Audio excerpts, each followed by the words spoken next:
ನಮಸ್ಕಾರ. ಸ್ವಲ್ಪ ಜ್ಯೋತಿಷ್ಯದ ಬಗ್ಗೆ ತಿಳ್ಕೊಳ್ಳೋಣ. ಎಲ್ರಿಗೂ ಗೊತ್ತಿರುವ ಹಾಗೆ ಜ್ಯೋತಿಷ್ಯವು ಒಂದು ವಿದ್ಯೆ ಅಲ್ವಾ? ಋಷಿಮುನಿಗಳು ಇದರಿಂದ ನಮಗೆ ಕೊಟ್ಟಂಥ ಪ್ರಯೋಜನ ಏನು? ಸ್ವಲ್ಪ ತಿಳ್ಕೊಳ್ಳೋಣ. ಜ್ಯೋತಿಷ್ಯದಲ್ಲಿ 2 ಶಬ್ದ ಅಡಗಿದೆ ನೋಡಿ. ಮೊದಲನೇದು ಜ್ಯೋತಿ, ಎರಡನೇದು ಈಶ.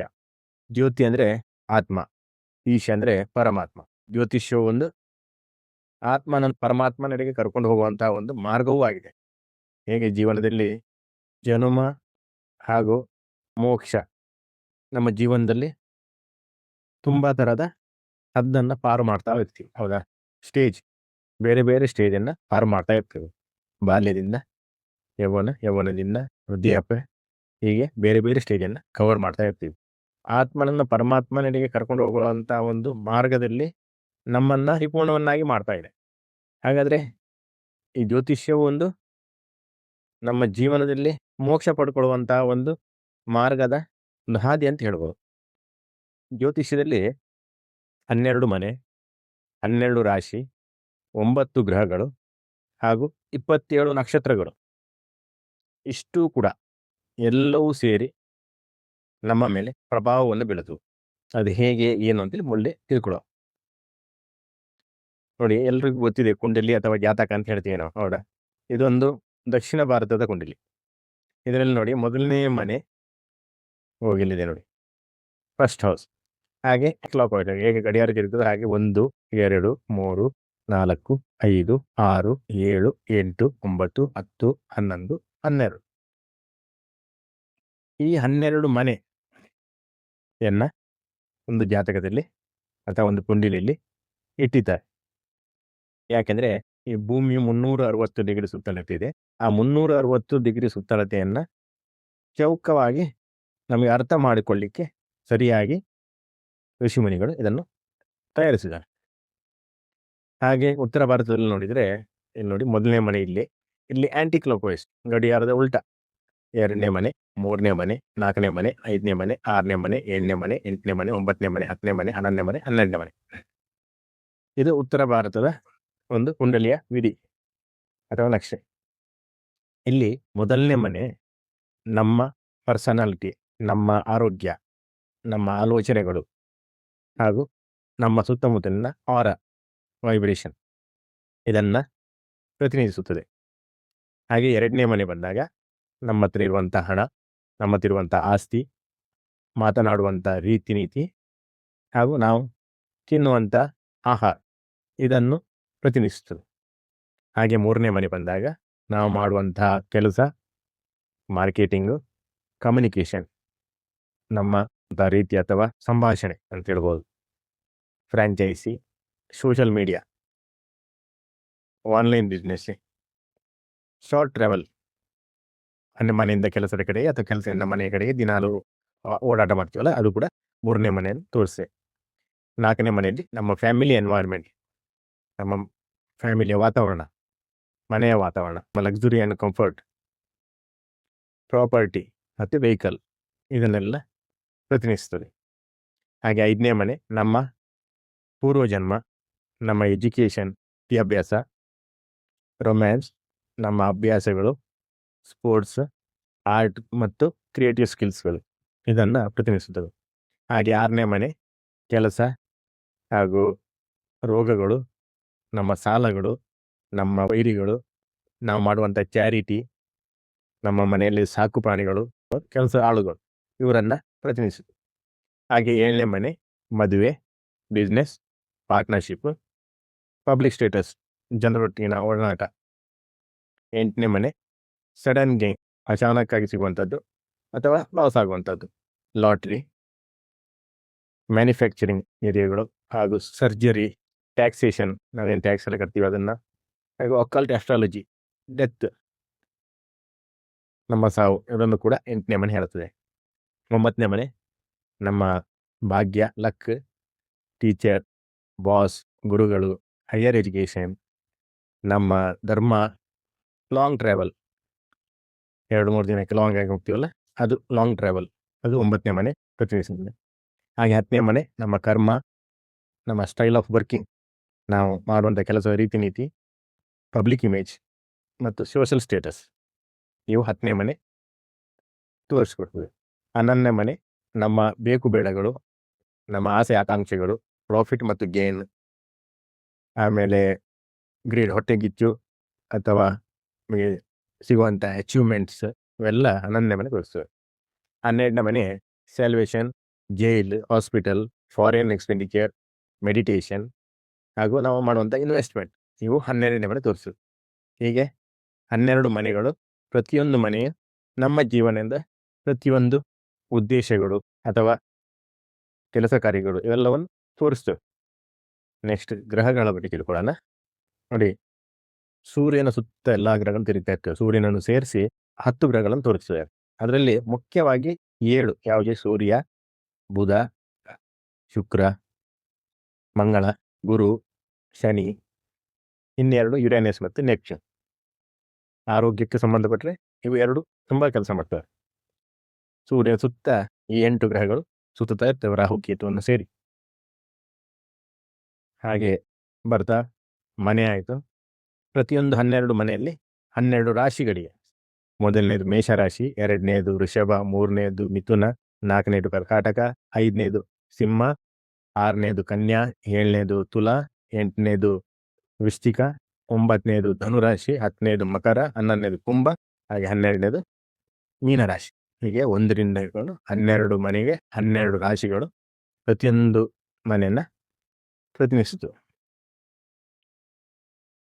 ಈಗ ಸೂರ್ಯ, ಗ್ರಹಗಳಲ್ಲಿ ಸೂರ್ಯ ನಮ್ಮ ಆತ್ಮ ಹಾಗೂ ನಾವು ಈ ಜೀವನಕ್ಕೆ ಬಂದಂತ ಉದ್ದೇಶ ಇವನ್ನ ವಿವರಿಸುತ್ತದೆ ಕುಂಡಲಿಯಲ್ಲಿ. ಮೂನ್, ಚಂದ್ರ ನಮ್ಮ ಮನಸ್ಸು ಹಾಗೂ ನಮ್ಮ ಭಾವನೆಗಳನ್ನು ಪ್ರತಿನಿಧಿಸುತ್ತದೆ. ಮಂಗಳ ಗ್ರಹವು ನಮ್ಮಲ್ಲಿರುವಂತಹ ಎನರ್ಜಿ ಅಥವಾ ಶಕ್ತಿ ಹಾಗೂ ನಮ್ಮ ಪರಾಕ್ರಮವನ್ನು ಪ್ರತಿಬಿಂಬಿಸುತ್ತದೆ. ಬುಧನು ನಮ್ಮ ಬುದ್ಧಿ ಹಾಗೂ ನಮ್ಮ ಸಂಭಾಷಣೆ ಇದನ್ನ ಅಂದರೆ ಮಾತಿನ ರೀತಿನಿಗೆಯನ್ನ ಪ್ರತಿನಿಧಿಸುತ್ತದೆ. ಗುರು ನಮ್ಮ ವಿವೇಕ ಮತ್ತು ನಮ್ಮ ಬೆಳವಣಿಗೆಯನ್ನ ಪ್ರತಿನಿಧಿಸುತ್ತದೆ. ಹಾಗೆ ಶುಕ್ರ ಪ್ರೀತಿ ಹಾಗೂ ನಮ್ಮ ಸಂಬಂಧವನ್ನ ಪ್ರತಿನಿಧಿಸುತ್ತದೆ. ಶನಿಯು ನಮ್ಮ ಕರ್ಮ ಮತ್ತು ನಮ್ಮ ಡಿಸಿಪ್ಲಿನ್, ದಿನನಿತ್ಯದ ಕೆಲಸ ಕಾರ್ಯಗಳನ್ನು ತೋರಿಸ್ತದೆ. ಹಾಗೆ ರಾಹು ನಮ್ಮ ಆಸೆ ಹಾಗೂ ಮೆಟೀರಿಯಲ್ ವರ್ಲ್ಡ್ ಅಂದರೆ ಹೊರಗಿನ ವಿಷಯ ವಸ್ತುಗಳನ್ನು ತೋರಿಸ್ತದೆ. ಹಾಗೆ ಕೇತು ಡಿಟ್ಯಾಚ್ಮೆಂಟ್ ಮತ್ತು ಸ್ಪಿರಿಚುಯಾಲಿಟಿ, ಆಧ್ಯಾತ್ಮ ಇದನ್ನ ತೋರಿಸ್ತದೆ.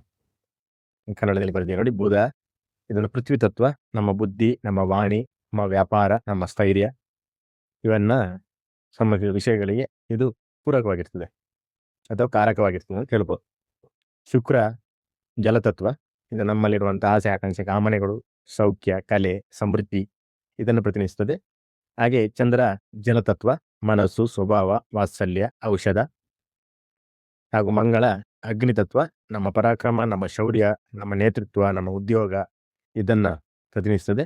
ಹಾಗೆ ರವಿಯು ಅಗ್ನಿತತ್ವ, ಆರೋಗ್ಯ, ವಿದ್ಯೆ, ಅಧಿಕಾರ, ಕೀರ್ತಿ ಇದನ್ನ ಪ್ರತಿನಿಧಿಸುತ್ತದೆ. ಹಾಗೆ ಶನಿಯು ವಾಯುತತ್ವ, ಸಂಶೋಧನೆ, ತತ್ವಜ್ಞಾನ, ವ್ಯಾಧಿ, ಕ್ಷಯ ಇದನ್ನ ಪ್ರತಿನಿಧಿಸುತ್ತದೆ. ಗುರು ಆಕಾಶ, ಜ್ಞಾನ, ವಿವೇಕ, ಸಾಧನೆ, ವ್ಯಾಪಕತೆ ಇದನ್ನೆಲ್ಲ ಪ್ರತಿನಿಧಿಸುತ್ತದೆ. ಹಾಗೆ ಕೊನೆಯದಾಗಿ 2 ರಾಹು ಮತ್ತು ಕೇತುವು ಇದು ಛಾಯಾಗ್ರಹ ಆಗಿದ್ದು ಯಾವ ಮನೆಯಲ್ಲಿ ಇದೆಯೋ ಅದರ ಒಡೆಯನಾಗಿ ಕಾರ್ಯವನ್ನು ನಿರ್ವಹಿಸ್ತವೆ. ನೆಕ್ಸ್ಟ್ ತತ್ವಗಳು. ನಮ್ಮ ಈ ಶರೀರವು ಪಂಚಭೂತಗಳು ಅಂದರೆ ಅಥವಾ ಪಂಚತತ್ವಗಳಿಂದ ಆಗಿದೆ. ಯಾವುದೆಲ್ಲ? ಒಂದು ಭೂಮಿ, ಒಂದು ಜಲ, ಒಂದು ಅಗ್ನಿ, ಒಂದು ವಾಯು ಹಾಗೂ ಆಕಾಶ ಅಲ್ವಾ? ಈ 5 ಪಂಚತತ್ವಗಳಿಂದ ನಮ್ಮ ಈ ಶರೀರವು ಮಾಡಲ್ಪಟ್ಟಿದೆ. ಪೃಥ್ವಿ ತತ್ವ ನಮ್ಮ ಬುದ್ಧಿ, ನಮ್ಮ ಸಂಭಾಷಣೆ ಹಾಗೂ ನಮ್ಮ ಲೆಕ್ಕಾಚಾರ ಇದಕ್ಕೆ ಸಂಬಂಧಪಟ್ಟಿದೆ. ಹಾಗೆ ಜಲತತ್ವದಲ್ಲಿ ಬಂದರೆ ಚಂದ್ರ ಹಾಗೂ ಶುಕ್ರ. ಚಂದ್ರ ನಮ್ಮ ಮನಸ್ಸು ಹಾಗೂ ಭಾವನೆಗಳನ್ನು ಪ್ರತಿನಿಧಿಸುತ್ತದೆ. ಹಾಗೆ ಶುಕ್ರ ಸಂಬಂಧದಲ್ಲಿ ಇರುವಂತಹ ಸಾಮರಸ್ಯವನ್ನ ಪ್ರತಿನಿಧಿಸುತ್ತದೆ. ಸೂರ್ಯ ಹಾಗೂ ಮಂಗಳ ಅಗ್ನಿತತ್ವಕ್ಕೆ ಸಂಬಂಧಪಟ್ಟದ್ದು. ಸೂರ್ಯ ನಮ್ಮ ಆತ್ಮ ಹಾಗೂ ನಮ್ಮ ಅಧಿಕಾರವನ್ನು ಪ್ರತಿಬಿಂಬಿಸಿದರೆ, ಮಂಗಳನು ನಮ್ಮ ಶಕ್ತಿ ಹಾಗೂ ನಾವು ತೆಗೊಳ್ಳುವಂಥ ಆಕ್ಷನ್ ಇದನ್ನ ಪ್ರತಿಬಿಂಬಿಸ್ತದೆ. ವಾಯುತತ್ವಕ್ಕೆ ಬಂದಾಗ ಶನಿ, ಇದು ನಮ್ಮ ಡಿಸಿಪ್ಲಿನ್, ನಮ್ಮ ದಿನನಿತ್ಯ ಡ್ಯೂಟಿ ಹಾಗೂ ನಾವು ಮಾಡುವಂಥ ಕೆಲಸ ಕಾರ್ಯಗಳನ್ನು ತೋರಿಸ್ತದೆ. ಆಕಾಶ ತತ್ವದಲ್ಲಿ ಬರೋದಿದ್ರೆ ಗುರು, ರಾಹು ಹಾಗೂ ಕೇತು. ಗುರು ನಮ್ಮ ವಿವೇಕ, ನಮ್ಮ ಅಧ್ಯಾತ್ಮ ಹಾಗೂ ನಮ್ಮ ಏಳಿಗೆ ಇದನ್ನ ಪ್ರತಿನಿಧಿಸಿದರೆ, ರಾಹು ಹಾಗೂ ಕೇತು ನಾವು ಮಾಡುವಂತ ಕೆಲಸವನ್ನ ತೋರಿಸ್ತೇವೆ. ತ್ರಿಕೋಣ ಅಂತ ಹೇಳ್ತೇವೆ. ಇದರಲ್ಲಿ 4 ಇದೆ. ನಾವು 1ನೇದು ಧರ್ಮ, 2ನೇದು ಅರ್ಥ, 3ನೇದು ಕಾಮ ಹಾಗೂ ಮೋಕ್ಷ ತ್ರಿಕೋಣ. ಇಲ್ಲಿ ತೋರಿಸಿ ನೋಡಿ. 1, 5, 9 ಇದು ಧರ್ಮ ತ್ರಿಕೋಣ. ಹಾಗೆ 2, 6, 10 ಅರ್ಥ ತ್ರಿಕೋಣ. 3ನೇದು 3, 7, 11 ಇದು ಕಾಮ ತ್ರಿಕೋಣ. ಹಾಗೂ 4, 8, 12 ಇದು ಮೋಕ್ಷ ತ್ರಿಕೋಣ. ಇದು ಯಾಕೆ ತ್ರಿಕೋಣ ಮಾಡಿದ್ದಾರೆ ಅಂದ್ರೆ, ಆ 3 ಮನೆಗೂ ಒಂದಕ್ಕೊಂದು ಸಂಬಂಧ ಇದೆ ನೋಡಿ. ಧರ್ಮ ತ್ರಿಕೋಣ ನಮ್ಮ ಧಾರ್ಮಿಕ ಮತ್ತು ನೈತಿಕ ಕರ್ತವ್ಯ, ಇದು ಜೀವನದ ನೈತಿಕ ಅಡಿಪಾಯವಾಗಿದೆ. ಹೌದಾ? ನಮ್ಮ ಜೀವನಕ್ಕೆ ಧರ್ಮ ಅಂತ ಹೇಳುವಂತ ಇಲ್ಲ ಅಂದ್ರೆ ಹೇಗೋ ನಡಿತೀವಿ ಅಲ್ವಾ? ಧರ್ಮ ಅಂದ್ರೆ ನಾವು ನಡೆಯುವಂತ ರೀತಿ ನೀತಿ. 2ನೇದು ಅರ್ಥ, ಸಂಪತ್ತು ಮತ್ತು ಸಂಪನ್ಮೂಲಗಳು. ಇದು ಜೀವನದ ಭೌತಿಕ ಸ್ಥಿರತೆಗೆ ಅಗತ್ಯವಾಗಿ ಸಂಪತ್ತು, ವಸ್ತುಗಳು ಮತ್ತು ಸಂಪನ್ಮೂಲಗಳನ್ನು ಗಳಿಸುವುದಾಗಿದೆ. ಧರ್ಮದ ಮಾರ್ಗದಲ್ಲಿ ನ್ಯಾಯಯುತವಾಗಿ ಹಣ ಸಂಪಾದಿಸುವುದು ಮತ್ತು ಆರ್ಥಿಕವಾಗಿ ಸ್ವಾವಲಂಬಿಯಾಗಿರುವುದನ್ನು ಇದು ಒಳಗೊಂಡಿದೆ. ಕಾಮ ತ್ರಿಕೋಣ ಇದು ಜೀವನದ ಆಸೆಗಳು ಮತ್ತು ಪ್ರೀತಿ, ಕಲೆ ಮತ್ತು ಭೌತಿಕ ಸುಖ ಸಂತೋಷಗಳನ್ನು ಅನುಭವಿಸುವುದಾಗಿದೆ. ಆಸೆ ಆಕಾಂಕ್ಷೆಗಳು ತುಂಬಾ ಆದ್ರೂ ಕಷ್ಟ, ದುರಾಸೆ ಆಗತ್ತೆ. ಆಮೇಲೆ ಮೋಕ್ಷ ಇದು ಮಾನವ ಜೀವನದ ಅಂತಿಮ ಗುರಿಯಾಗಿದೆ.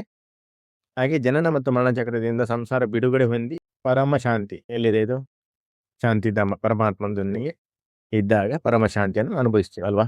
ಧರ್ಮ, ಅರ್ಥ, ಕಾಮ ಈ 3 ಬ್ಯಾಲೆನ್ಸ್ ಆಗಿ ನಡ್ಕೊಂಡು ಹೋದಾಗ ಮಾತ್ರ ಮೋಕ್ಷ ಸಾಧ್ಯ.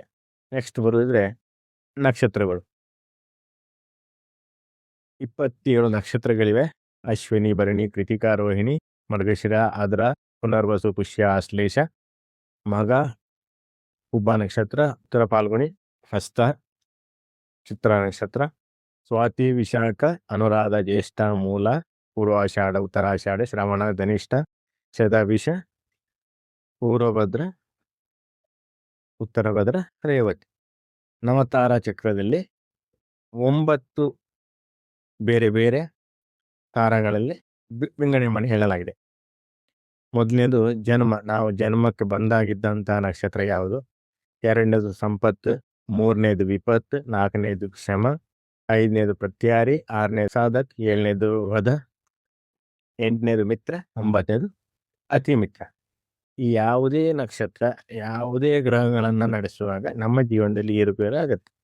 ಇದು ಹೆಚ್ಚು ಅಂದ್ರೆ ಒಂದು ಕೆಲವೊಮ್ಮೆ 15, 20 ದಿವಸ, 30 ದಿವಸ ಒಂದು ನಕ್ಷತ್ರದಲ್ಲಿ ಒಂದು ಗ್ರಹವು, ಚಂದ್ರ ದಿನಕ್ಕೊಂದು ನಕ್ಷತ್ರದಲ್ಲಿ ಇರ್ತಾನೆ. ಬೇರೆ ಗ್ರಹಗಳೆಲ್ಲ ಕೆಲವೊಂದು ದಿನಗಳು, ಕೆಲವೊಂದು 60 ದಿನ, ಕೆಲವೊಂದು 3-4 ತಿಂಗಳು ಹಿಂಗೆ ಇರ್ತವೆ. ಅದು ಮುಂದಕ್ಕೆ ನೋಡೋಣ. ನೋಡಿ ಇಲ್ಲಿ ಜನ್ಮ ನಕ್ಷತ್ರ ಅಶ್ವಿನಿ, ಮಗ, ಮೂಲ, ಸಂಪತ್ತು, ಭರಣಿ, ಪೂರ್ವ ಫಾಲ್ಗುಣಿ, ಪೂರ್ವಾಷಾಢ.